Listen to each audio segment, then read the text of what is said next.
नमस्कार दोस्तों, बात करते हैं कुछ बैंकिंग लैंग्वेज की फुल फॉर्म की। ठीक है, तो जिसमें आप अगर डीएसए का काम कर रहे हैं, अगर आप फ्रीलांसर हैं या चार्टर्ड अकाउंटेंट है या फिर लोन एडवाइज़र हैं, तो ये चीज़ें आपके लिए बहुत ही ज़्यादा काम की हैं। ठीक है, क्योंकि बहुत सारे बैंकर ऐसे होते हैं जो मैसेज भेजते हैं, जो बहुत सारे मैसेजेस आपको बैंक से आते हैं जिसमें बहुत सारी चीज़ें जो है ऐसे ही जो है शॉर्ट फॉर्म में लिखी होती हैं, जो चीज़ें समझ में नहीं आती। और कभी कभार कोई बैंकर आपसे शॉर्ट फॉर्म में भी बात करेगा तो आपको समझने में दिक्कत हो सकती है। तो इसलिए जो है तो इस वीडियो में आप मेरे साथ बने रहिए। तो दोस्तों, अगर बात करते हैं पीएल की, जिसे हम पर्सनल लोन बोलते हैं, BL business loan, HL home loan, LAP loan against property, AL auto loan, और जीएल मतलब गोल्ड लोन, ईओडी मतलब एंड ऑफ द डे। मतलब क्या होता है, जैसे कोई बैंकर अब जैसे आपने किसी बैंकर से अपडेट पूछा कि मेरे केस का क्या अपडेट है, तो बोलेंगे आई विल अपडेट ईओडी। ठीक है, मतलब मैं ईओडी मतलब एंड ऑफ द डे, मतलब इस दिन के एंड में मैं आपको अपडेट दे दूंगा। ठीक है, तो ईओडी का मतलब ये होता है जो भी कुछ होता है मतलब दिन के एंड में, ईओडी का मतलब ये हुआ। पीडी मतलब होता है पर्सनल डिस्कशन। जैसे कोई भी लोन होता है उसमें क्या होता है, जो क्रेडिट मैनेजर है वो पीडी करता है। अब पीडी भी जो है आपकी दो तरीके से होती है। एक होती है फोन पे, मतलब फोन पे जो क्रेडिट मैनेजर वो कॉल करेगा, आपसे डिस्कस करेगा, सारी चीजें आपसे पूछेगा। ठीक है, यही सेम प्रोसेस जो आपका होता है ये फिजिकल में भी होता है। फिजिकल में जो है आपके पास जाएगा, मतलब क्रेडिट मैनेजर जाता है कस्टमर के पास, वहां से बैठ के कुछ बातें करता है, कुछ पूछता है। ठीक है, जिसे हम पीडी बोलते हैं। ठीक है, अच्छा, पीएफ यहाँ पे जो है दो है, वैसे जिसे हम प्रोसेसिंग फीस भी बोलते हैं और प्रोविडेंट फंड भी बोलते हैं। ठीक है, तो प्रोविडेंट फंड में बेसिकली ई होता है, मतलब ईपीएफ होता है, एम्प्लॉई प्रोविडेंट फंड।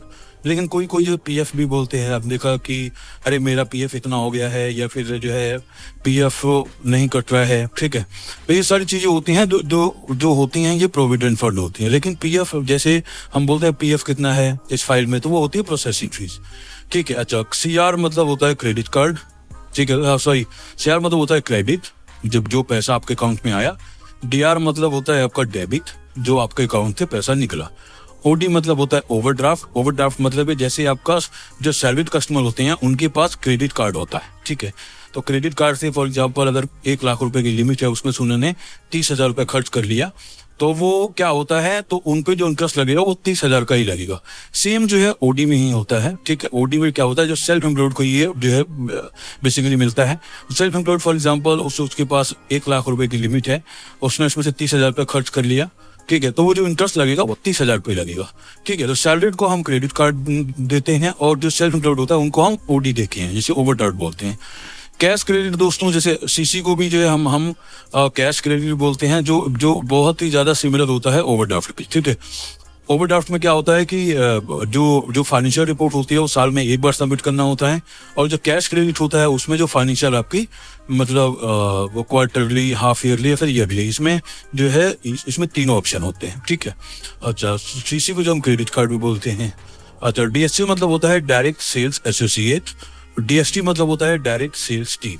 जैसे हम बात करते हैं जो है डीएसटी टीम ने करा है, ये फाइल जो है डीएसटी टीम करेगी। तो डीएसटी टीम का मतलब ये होता है डायरेक्ट सेल्स टीम। जैसे जो बैंक के एम्प्लॉय होते हैं, जो आरएम होते हैं, ठीक है, जो रिलेशनशिप मैनेजर होते हैं, वो डीएसटी में आते हैं। ठीक है, एफआई मतलब होता है फाइनेंशियल इंस्टीट्यूशन। एफसी मतलब होता है फेडरल क्रेडिट यूनियन, और आरसीयू मतलब होता है रिस्क कंटेनमेंट यूनिट।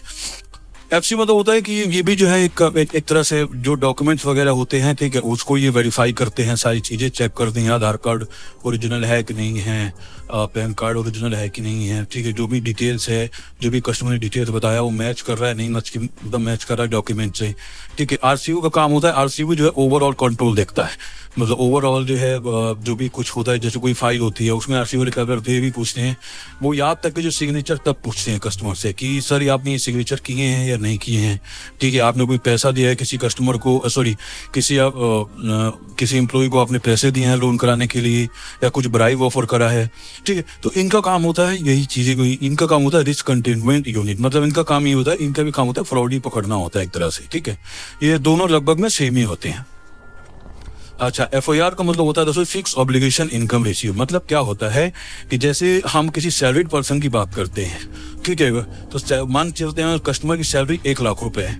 अब 1 लाख रुपए में क्या होता है, बैंक जो है उसकी पूरी सैलरी पे तो लोन बनाएगा नहीं, जाहिर के बाद उसके कुछ जो जो उसकी सैलरी का कुछ हिस्सा होता है, उस मतलब उसी हिस्से पे ही लोन बनाएंगे। फॉर एग्जांपल अगर 1 लाख रुपए सैलरी है तो कस्टमर 60,000 की ईएमआई भर सकता है, ठीक है। तो जो 60 वो जो 60% है वो कैसे आया, मतलब वो जो 60,000 है वो कहाँ से निकल के आया, वो क्या ऐसी उनकी जो है मैथ है या फिर ऐसी कोई गणित है जिससे वो पता चला कि हाँ 60% की या मतलब इंस्टॉलमेंट वो भर सकता है। मतलब 1 लाख में वो 60,000 रुपये तक कस्टमर जो है लोन की ईएमआई भर सकता है, उतने के लिए वो मतलब लोन के लिए एलिजिबल है, 60,000 रुपये ईएमआई तक, ठीक है।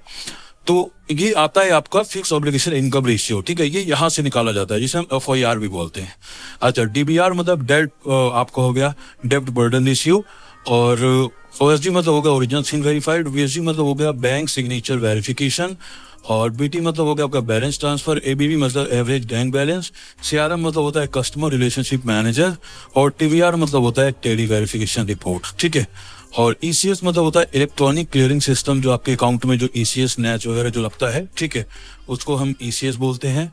अच्छा, और इसमें एक एससीएच होता है ऑटोमेटेड क्लियरिंग सिस्टम, और एमसीएलआर होता है margin cost of fund based on landing rate, और एसपीडीसी का मतलब होता है सिक्योरिटी पोस्ट डेटेड चेक्स, ठीक है।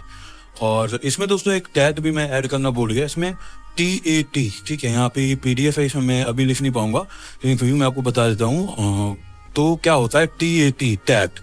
टैट का मतलब होता है टर्न अराउंड टाइम, मतलब जैसे ही हम पूछते हैं कि पर्सनल लोन में टैट क्या है और आपका बिजनेस लोन में टैट क्या है, तो इसका मतलब होता है जैसे हम किसी बैंकर से बात करते हैं, पूछते हैं कि आपके बैंक में पर्सनल लोन का टैट क्या है, मतलब टर्न अराउंड टाइम क्या होता है कि मतलब डिसीजन देने का टाइम, एक तरह से डिसीजन बनाने का टाइम क्या होता है, ठीक है।